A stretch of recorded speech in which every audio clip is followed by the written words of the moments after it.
Kasunod ng marahas na protesta ng mga galit sa korap, tinanggal na ang ilang allowance at benefits sa mga kongresista sa Indonesia.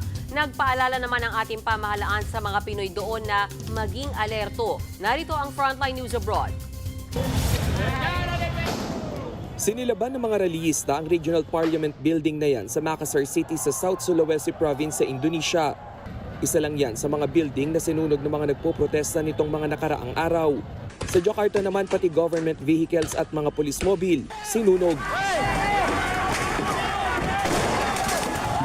Sinunog din ang isang bus station.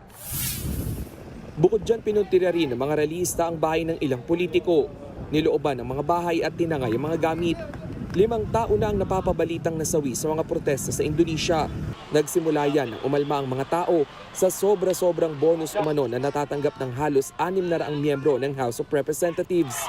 Mula pa raw noong nakaraang taon, may 50 million rupiah o higit 170,000 pesos na house benefits kada buwan ang natatanggap ng mga kongresista.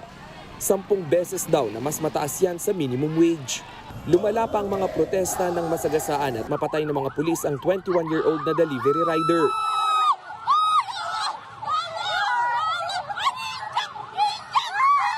Una nang nanawagan si Indonesian President Prabowo Subianto sa publiko na kumalma at magtiwala sa kanyang pamumuno. Pero hindi pa rin humupa ang tensyon.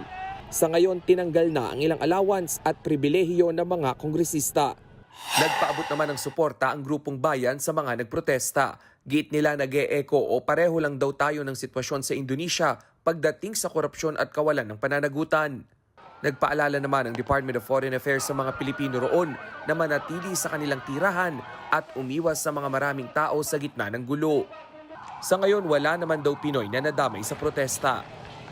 Nagbabalita mula sa Frontline, Rainiel Pawid, News 5. Mga kapatid, Mean Los Baños po, huwag magpahuli sa mga balita at impormasyong dapat ninyong malaman. Para sa mas malawak na balitaan at diskusyon, mag-follow at mag-subscribe na sa social media pages ng News 5.